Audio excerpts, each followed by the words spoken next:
Sir, Chinnaswamy ಸ್ಟೇಡಿಯಮ್ಮನ್ನು ಸ್ಥಳಾಂತರವನ್ನು ಮಾಡ್ತೀರಿ, ಇನ್ನೊಂದು ಮಾಡ್ತೀರಿ, ಅದು ಮುಂದಿನ ದಿನಗಳಲ್ಲಿ ನೋಡ್ಕೊಳ್ಳೋಣ ಸರ್.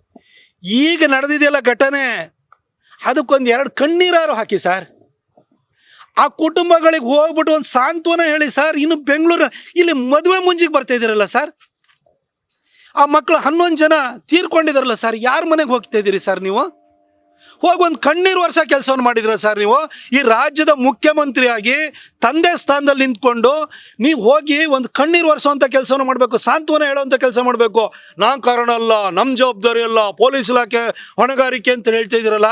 ಮೈಸೂರಲ್ಲಿ ನಿಮಗೆ ಊಟ ಮಾಡೋಕ್ಕೆ ಮದುವೆ ಊಟ ನಿಮಗೆ ಮುಖ್ಯವಾಗಿತ್ತಾ? ನಿಮ್ಮ ಶಿಷ್ಯಂದಿರು ಅವ್ರವ್ರ ಮಕ್ಕಳನ್ನ ಮದುವೆ ಮಾಡ್ತಾರೆ, ಅದು ಕೂಡ ಬರಬೇಕಾಗಿದ್ದು ನಿಮಗೆ ಮುಖ್ಯವಾಗುತ್ತೆ.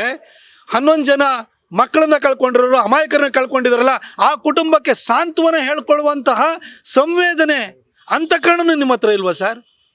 ಜನ ನೋಡಿದ್ದಾರೆ ಸರ್. ನೀವು ಎಷ್ಟೇ ಈ ಒಂಥರ ವಿಷಾಂತರ ಮಾಡಲಿಕ್ಕೆ, ಬೇರೆಯವ್ರ ಮೇಲೆ ದೋಷಾರೋಪಣೆ ಹೊರಿಸ್ಲಿಕ್ಕೆ, ಬೇರೆಯವ್ರ ಮೇಲೆ ಹೊಣೆಗಾರಿಕೆಯನ್ನು ಎತ್ತಾಕ್ಲಿಕ್ಕೆ ನೀವು ಪ್ರಯತ್ನ ಮಾಡಿನೂ ಕೂಡ ನೀವೊಬ್ಬ ಸಂವೇದನಾ ರಹಿತ ಮುಖ್ಯಮಂತ್ರಿ ಅನ್ನೋದು ಕರ್ನಾಟಕಕ್ಕೆ ಸಾಬೀತಾಗಿದೆ. ಬೇರೆಯವ್ರ ಬಗ್ಗೆ ಬ್ಲೇಮ್ ಮಾಡೋದನ್ನು ಬಿಟ್ಟು ಇನ್ನಾದ್ರೂ ಕೂಡ ಈ ಕ್ಷಣಕ್ಕಾದ್ರೂ ಈ ಮದುವೆ ಊಟ, ಮುಂಜಿ ಊಟ, ಅದೇ ರೀತಿ ಬೀಗರು ಊಟ, ಬಾಡೂಟ ತಿನ್ನೋದ್ರ ಬದಲು ಹೋಗಿ ಒಂದು 4 ಸಾಂತ್ವನದ ಮಾತು ಹೇಳಿ ಬನ್ನಿ ಸರ್.